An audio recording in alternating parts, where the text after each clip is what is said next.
Welcome to the review.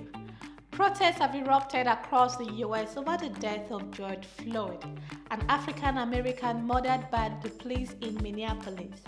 Floyd died on Monday after a white police officer used his knee to pin his neck to the ground for several minutes. A video of the incident shows Floyd pleading with the officer, saying, "I can't breathe," before going motionless with the officer's knee still on his neck. The 4 officers involved were swiftly fired and a third-degree murder and manslaughter charge laid on Derek Chauvin, the officer whose action led to Floyd's death. But Floyd's family, community leaders, and residents are calling for more charges to be laid. This incident has drawn widespread condemnation from various quarters and has since escalated into massive protests in the state of Minnesota and beyond. Protesters, prominent activists, celebrities, and sports stars are now calling for justice to be served. Still in the US, a Nigerian has become the first black valedictorian and graduating student with the highest grade point ever recorded at the United States high school.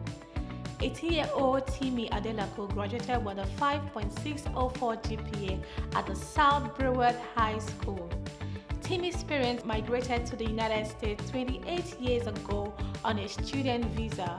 However, his father returned to Nigeria about 10 years ago after his visa ran out and won't be around to celebrate this great achievement with him.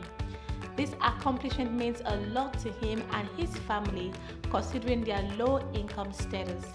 He partly funded his education from monies he made through some of his side hustles like graphic designs and photography. Timi will deliver a speech during South Broward High School virtual ceremony in June, where he would deliver some positive reinforcement for the class of 2020 in the wake of the coronavirus pandemic.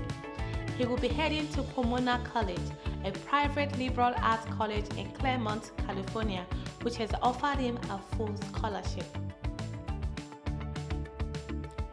A Ghanaian World War II veteran has embarked on a journey to raise $600,000 for frontline workers across Africa. 95-year-old Joseph Hammond walked 23 kilometers in 1 week to raise funds for healthcare workers fighting the coronavirus pandemic in Africa. He logged 3.2 kilometers each day to reach his target on Africa Day earlier this week in Ghana's capital, Accra. As of Thursday, he had raised almost $26,000. Hammond fought the war for Great Britain like thousands of Africans that came under colonial rule at the time. Hammond said he was inspired by Captain Tom Moore, who became the national hero in the United Kingdom after raising $40 million to help the country's National Health Service by walking 100 laps of his garden before he turned 100. As at the time of this recording, Africa has recorded over 124,000 cases, 3,700 deaths, and 51,000 recoveries, according to the Africa CDC.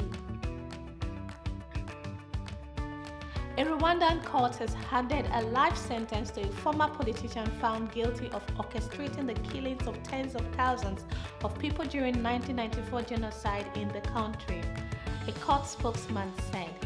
Mr. Ladislas, a former mayor of Yakuzi in southern Rwanda, was indicted in 1996 by the Tanzanian-based International Criminal Tribunal for Rwanda on charges of direct and public incitement to commit genocide, murder, and rape.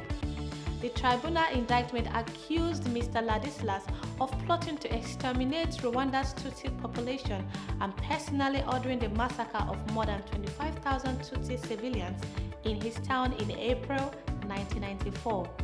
About 800,000 Tutsi and moderate Hutus were killed during the genocide, which took place during the last 4 months of Rwanda's civil war. A zookeeper in New South Wales south coast of Shoalhaven had been mauled by 2 lions. 35-year-old Jennifer Brown was set upon by the big cats while tending to cleaning duties inside the enclosure. Ms. Brown suffered serious head and neck injuries and was immediately airlifted to St. George Hospital in Sydney and remains in critical condition. An investigation is now underway to determine how the attack occurred and also if the lions will be put down.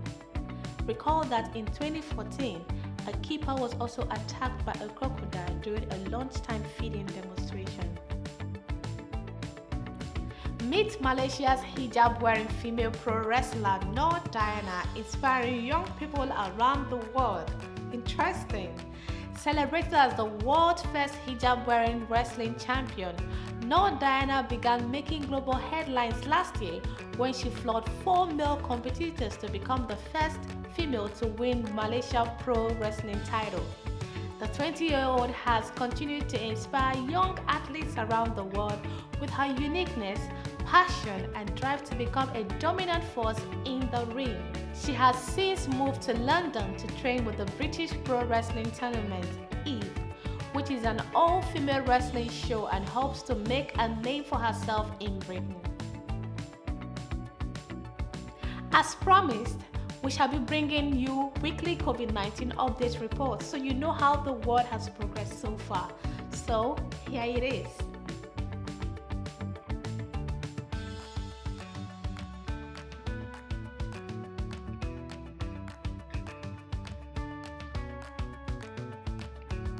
And that's it for this week. Please don't forget to leave your comments, like, and share this post as usual. I still remain your girl Ugochi. See you soon.